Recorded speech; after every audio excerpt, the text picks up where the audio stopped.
ઓફલાઈનની રીત શીખવાડું છું એટલે તમારી પાસે ડેટા ભરીને રાખવાનો પછી પણ તમે ઓનલાઈન કરી શકશો. ઓનલાઈન કેવી રીતે કરવાની છે એની ડિટેલ્સ તમને આપી દીધી છે કે ઓનલાઈનમાં તમારે ડિટેલ્સ શું શું કરવાની સ્ટેપમાં થશે, કારણ કે કમ્પ્યુટર તમને આગળ એ જ ક્રમ પ્રમાણે માગતું જશે. ઓનલાઈન કરતાં પહેલાં તમારે આ પ્રક્રિયા કરી લેવાની છે, પછી ઓનલાઈન કરવા બેસવાનું છે. વારસાઈ છે બરાબર યાદ રાખજો, ખાતા નંબર પસંદ કરવાનો છે સિલેક્ટ કરવામાં, એ ભૂલ કરવાની નથી. હયાતી મગ દાખલ કરવાનું બધામાં જ દઈ દેવાનું થતું હોય તો ખાતા નંબર જ પસંદ કરજો, અને સિલેક્ટેડમાં કોઈને દેવાનું થતું હોય તો સર્વે નંબર પસંદ કરશે. હવે આપણે જાય છીએ, સૌ પ્રથમ શેની જરૂરિયાત ઊભી થશે? લગ્ન કરવા હોય તો કમસે કમ પહેલાં તો છોકરી જોવાની જરૂરિયાત ઊભી થાય ને, ત્યાંથી શરૂઆત કરશું. તો પહેલાં આંબાની જરૂરિયાત ઊભી થશે. વારસાઈ કરવી હોય તો ભલે ને, હયાતીમાં હક દાખલ કરવો હોય તો એક છોકરાનો નહીં થાય. ઘરવાળી એ બનતું હોય કે ન બનતું હોય એને દાખલ તો કરવી પડશે.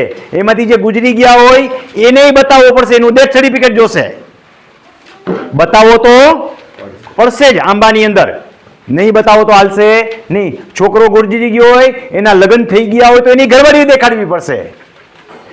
લગ્ન થઈ ગયા હોય, એનો છોકરો હોય, એને ભલે બીજે ઘરઘેણું કરી લીધું હોય તો એના છોકરાએ દેખાડવા પડશે, નકર એ અધૂરી નોંધ ગણાશે. નોંધ પ્રમાણિત થઈ જાય તો એવું ન માની લેવાનું કોઈ કમ્પ્લીટ થઈ ગયું, પાછું રદ થઈને પાછું મૂળમાં જશે.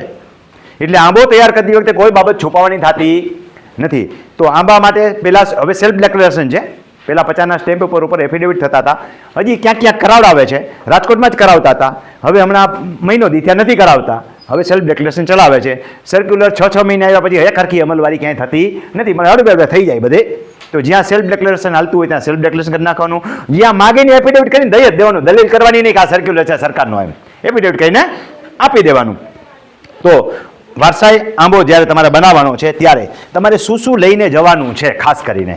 પહેલાં તો વારસાઈ આંબો હોય તો ક્યાં થશે? તો જે વ્યક્તિ ગુજરી ગયો છે એનું આધાર કાર્ડમાં જ્યાં નામ છે ત્યાં તમે દાખલ કરી શકશો. હયાતીમાં હક દાખલ કરવો છે તો એ વ્યક્તિ જ્યાં રહે છે, જ્યાં એના આધાર કાર્ડમાં નામ છે, ન્યાય દાખલ કરી શકશે. હવે જ્યાં બાપા રહેતા હતા ત્યાં આપણને કોઈ ઓળખતું નથી, તો જે દીકરો વારસાઈ આંબો તૈયાર કરાવવા જાય છે એ ત્યાં પણ અરજી કરી શકે છે. હવે ત્યાં તમારે તમારા જે તે રેવન્યુ તલાટીને મળવાનું છે. જ્યાંનો શહેર હોય તો શહેરમાં પણ તલાટી હોય છે. ઘણા એમ થાય કે અમારું ક્યાં હોય જ. શહેરની અંદર તમારો ઝોન હોય, west zone, east zone, north zone, એમ ઝોન પાડેલા હોય. સિટીમાં તમારું ગ્રામ્ય લાગુ પડતું હોય તો ગ્રામ્ય હોય, શહેર લાગુ પડતું હોય તો શહેર. ત્યાં તમારા તલાટી ગ્રુપ આપેલા હોય, group number 1, group number 2, group number 3, જે ગ્રુપનો તમારો તલાટી લાગુ પડતો હોય ત્યાં જઈને ગોતી લેવાનું, એરિયા દેહો. હવે તો બોર્ડે મારેલા છે, એમાં જઈને ગોતી લેવાનું કે આપણો તલાટી કોણ છે. ન મળે તો એના મોબાઈલ નંબરે મારેલા હોય છે, એમાંથી ગોતીને ફોન કરીને પકડી લેવાનું કે ભાઈ આ તલાટી પાસે આપણે મૂકવાનું થાય. દેખીતું છે ને કે ગોતવાની રીતે ઘણી વખત આપણે કરવું છે પણ ખબર ન પડતી હોય તો કોઈ ઠેકે ચડાવે ત્યાં જાય નથી એ બધું મળે. એ બધું લઈ તલાટીને મળો. તલાટીને મળવા જાઓ ત્યારે તમારું આધાર કાર્ડ લઈ જાઓ, તમારા ફોટોગ્રાફ લઈ જાઓ, એટલે કે જેનો વારસાઈ આંબો બનાવો છે એ 2 સાક્ષીના આધાર કાર્ડ લઈ જવાના છે. જેટલી વ્યક્તિના આંબામાં નામ ચડે છે એના આધાર કાર્ડની જરૂર નથી, પણ એના આધાર કાર્ડ લઈ જાઓ એટલે આધાર કાર્ડ મુજબ નામ આવે, બરોબર છે. હવે નવામાં ખાસ ધ્યાન રાખજો, સરનેમ વાહે દેખાડજો, સરનેમ આગળ ન બતાવતા. સરનેમ હંમેશા ક્યાં બતાવો? પાછળ બતાવો. અહીંયા એક સુધારો થઈ શકશે, એ પણ કરી લેવો. જો તમારી જ્ઞાતિ આવતી હોય ને સરનેમ કરવી હોય, કે સરનેમ પ્રજાપતિ આવે છે, બરોબર ને, સરનેમ કરી દો. જે નથી જોતું એને કાઉન્સમાં કરી નાખો. નથી જોતું એને શું કરો? કાઉન્સમાં. જે જોઈ છે સરનેમને એમને લઈ લ્યો ઉપર, એટલે નવો સુધારો તમારા આ વખતે થઈ જશે.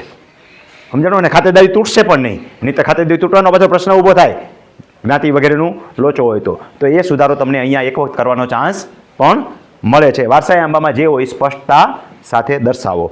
હવે વારસાઈ આંબા વખતે બધી તૈયારી કરીને આપી દો, તો બરોબર તમારી ડિટેલ ભરીને આપી દો. કાચું ફોર્મ તો તમારે તો ભરવું પડશે ને, ડિટેલ્સ માટેનું ફોર્મ ભરી લ્યો. અરજદારનું નામ, સરનામું, મોબાઈલ નંબર, જે ગામમાં જમીનો, જેટલી જમીન આવેલી હોય આંબો એક જ કરાવી નાખો. પછી એટલી આંબાની નકલો માગી લેજો, જોતી હોય ને તે વધારે માગી લેજો, એ કરી દેશે. કઈ રીતે બાદ જાય ઝેરોક્ષ કરાવી જાય, ઝેરોક્ષ કરાવશે એટલે સિક્કા મારી દેશે, ઓરિજિનલ થઈ ગઈ. સમજો, તલાટી કરી દેશે તમને.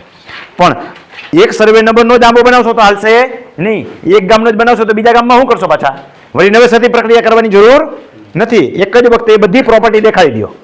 આ સિવાય ખેતીની જમીન સિવાયની આપણે માહિતી નથી આપતા, પણ એ પ્રોપર્ટી પણ બતાવી દેવાની. ન્યાય આંબાની જરૂર પડે તમારે, બતાવેલું હશે એટલામાં જ આંબો ચાલશે. તો એ બધી અહીંયા વર્ણન કરી નાખો. ન હોય તો આ જગ્યા વધારીને મોટી કરી નાખવાની. જમીનમાં સહમાલિક હોય તો એનું નામ દર્શાવવું પડશે. એ જે જમીનમાં નાખવું છે એમાં એ બધું બતાવી દો. અરજદારની સહી કરી નાખો. ગામમાં નમૂનો 7/12 જે લાગુ પડતા હોય એ બધા જોડી દો 8 સાથેના. અરજદારના પોતાનો ઓળખ card, election card, driving licence, Aadhaar card મેં કહી દીધું. બધા પાસે આધાર કાર્ડ છે એટલે વિકલ્પ કાંઈ કરવાની જરૂર નથી.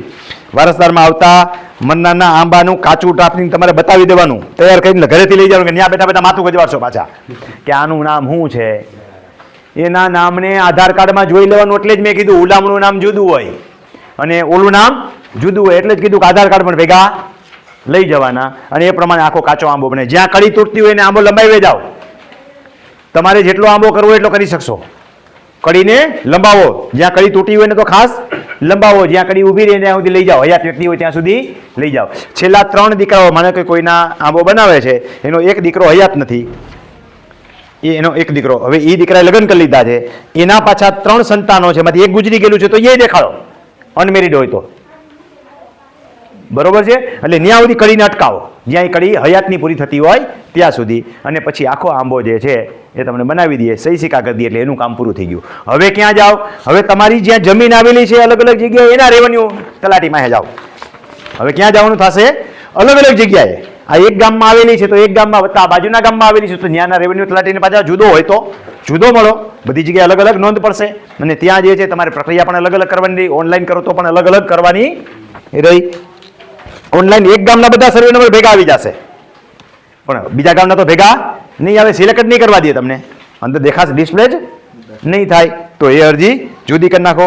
આંબા માટેનું સોગંદનામું સેલ્ફ ડિક્લેરેશનનું હોય તો એ આ રીતે સોગંદનામું કરવાનું કહે તો આ તે સેલ્ફ ડિક્લેરેશનમાં આમો સહી કરનાર, ખાલી જગ્યા, ઉંમર વર્ષ ખાલી જગ્યા, ધંધો ખાલી જગ્યા, ધર્મે ખાલી જગ્યા, રહે ખાલી જગ્યા, ઉપરોક્ત સરનામે હું રહું છું, મારી હયાતીમાં વારસાઈ આંબાની જરૂરિયાત હોય, હયાતીમાં હક હોય તો જરૂરિયાત હોય, નીચે મુજબની વિગત જાહેર કરું છું. મારા તમામ વારસદારો જે છે નીચે મુજબ છે, મેં કોઈ વારસદારો છુપાવેલા નથી. એવું થશે તો હું ગુનેગાર સાબિત થઈશ. હવે મરનાર વ્યક્તિ વતી આપણે કઢાવતા હોય દીકરા તરીકે તો એમ લખવાનું છે કે હું ઉપરોક્ત સરનામે રહું છું, મારા પિતાજી નામ ખાલી જગ્યા, એનું તારીખ ખાલી જગ્યાનો રોજ અવસાન થયેલ છે અને મારે મારી મિલકતોની અંદર ખેતીની જમીનો વગેરે વર્ણન નીચે કરેલું છે. એ જમીનોમાં નામ ચડાવે તો તે આંબાની જરૂરિયાત છે. ખોટી સોગંદનામું કરવું ગુનો બને છે એની મને ખબર છે. ડિક્લેરેશન આપી દો. વારસદારના બધા નામ દેખાડી દો. આંબા મુજબના જે લઈ જવાના હોય એ વારસદાર સાથેના સંબંધો, મરણ થઈ ગયા હોય એના જુદા બતાવો અને કોની વારસાઈમાં આવે છે એ બતાવો અને પછી એ પ્રમાણે આંબો બનાવો. આંબાને બનાવે ત્યારે એકવાર વ્યવસ્થિત જોઈ લેવાનો કે તમે જેવું સમજ્યા છો એવું જ તલાટીએ કર્યું છે કે કાંઈ ભૂલ કરી દીધી છે. વળી તમે એ આંબો ભૂલવાળો લઈ જઈને દેવો તો બહુ લાંબી કસરત થાય. એના કરતાં ત્યાં જ આંબો સુધારો. અને ભૂલવાળો આંબો હોય ને ઘરે જઈને ખબર પડે તો પાછા ત્યાં જાઓ. બરોબર? નવેસરથી પણ એ આંબાને એકવાર રજૂ નહીં કરી દેવાનો, હાલો કરી નાખીએ, આવી ગયું છે, હવે બીજી વાર ક્યાં કસરત કરવા બેસી. આનો છોકરો તો આનામ દેખાડી દીધો ખાલી તો હાલે નહીં. કોઈ પણ પ્રકારની ક્ષતિ એક વખત બરાબર ધ્યાન રાખજો કે કોઈ પણ પ્રક્રિયા ખાલી કંકોત્રી હોય તો આપણે 4 ફેરી ચેક કરીએ છીએ તો એ ભૂલ રહી જાય છે ને. તો હારી આવડી મોટી કંકોત્રીઓ તમે બધી તૈયાર કરો છો રેવન્યુની, તો જે તે પ્રક્રિયામાં પ્રથમ સ્ટેપમાં છે, પ્રથમ સ્ટેપમાં સુધારો, દરેક સ્ટેપમાં સુધારો. આ જ વસ્તુ હવે રેવન્યુમાં તમે દાખલ કરી એટલે 135D નીકળશે તો 135D ને 3 વાર વાંચો, બીજાને વંચાવા દો કે આમાં કાંઈ ભૂલ નથી ને ન્યાસ સુધારો. થાય જ, ભૂલો તો માણસ માત્રથી થાય પણ દરેક પ્રક્રિયા જે તે સમયે સુધરી જવી જોઈએ. તો હવે પછીની પ્રક્રિયા જે છે એ વારસાઈ અથવા